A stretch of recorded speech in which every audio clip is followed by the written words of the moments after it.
Nathalie, je ne pourrais pas démarrer cette soirée sans avoir une pensée pour cette petite fille de 13 ans qui hier dansait, qui hier chantait, qui hier riait, et qui, parce que depuis 1929, lors du massacre de Hebron à aujourd'hui, en 2016, rien n'a changé. La haine est la même haine. La haine de ces gens qui ne veulent pas vivre à côté d'Israël, mais à la place d'Israël, n'a pas changé. Et je voulais avoir une pensée émue et forte pour cette famille, la famille Ariel, avant de vous dire quelques mots. Rien n'a changé, mais il y a quand même quelque chose qui a changé. Et c'est un député français juif qui vous le dit. C'est la création de ce magnifique État. Ce pays, cet État d'Israël, c'est le certificat d'assurance vie du peuple juif, avec Akadosh Baruch Hu. C'est le certificat d'assurance vie du peuple juif. Et c'est la seule différence. Alors que, encore demain, l'Assemblée nationale, un amendement d'Alexis Bachelet va essayer de remettre le boycott. Alors que, le boycott, c'est-à-dire qu'il y a le seul pays au monde, alors qu'il y a 300 000 morts dans cette région du monde.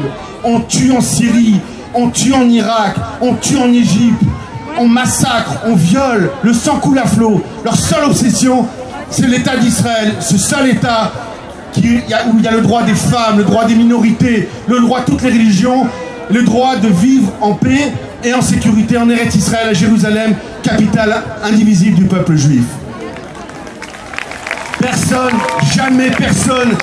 J'ai reçu une lettre de François Hollande, il y a 2 jours que j'ai mis, et sur cette lettre, je ne serai pas long, mais ils sont en permanence sur la défensive. Comment mon pays, la France, a pu voter pour faire du Harabaï du côté de la Marévie des musulmans? C'est une honte et c'est un scandale. Et je suis en colère contre la France.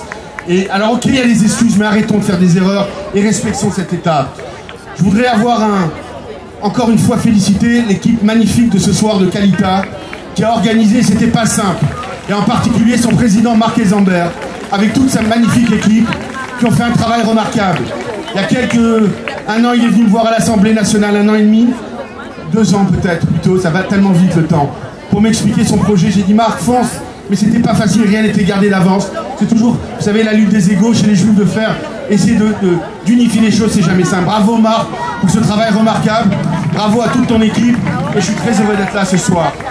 Je tiens enfin à vous dire que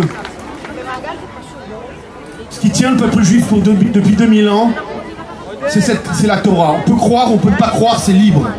Mais ce qui a gardé le peuple juif pendant 2000 ans, c'est la Torah d'Israël. Et aujourd'hui, nous, maintenant qui avons récupéré Israël, c'est à nous de garder cette Torah. Ça me paraît aussi extrêmement important. Je tenais à être avec vous ce soir, à vous dire à quel point votre soutien est important. Je ne lâcherai rien à l'Assemblée nationale, rien contre le boycott, rien contre parce que c'est important pour la France, c'est pas simplement pour Israël. Parce que lorsque nous on reçoit le président iranien en France en grand pont, je ne comprends rien à mon pays. Parce que lorsqu'on boycotte on essaie de boycotter le seul pays, je ne comprends pas. Lorsqu'on vote à l'UNESCO, je ne comprends pas. Il y a beaucoup de choses que je ne comprends pas. Une partie des Juifs va continuer à rester en France. Parce que les Français juifs sont en France depuis des centaines et des milliers d'années. Une partie a décidé de venir en Eretz Israël. Mais quand je dis toujours, ceux qui viennent, ça doit être un choix et non une fuite. Parce que si jamais les Français juifs n'ont plus leur place en France, je suis très inquiet pour la France. Je suis très heureux d'être avec vous ce soir. Que Dieu soit avec vous. Erev Tov et à bientôt.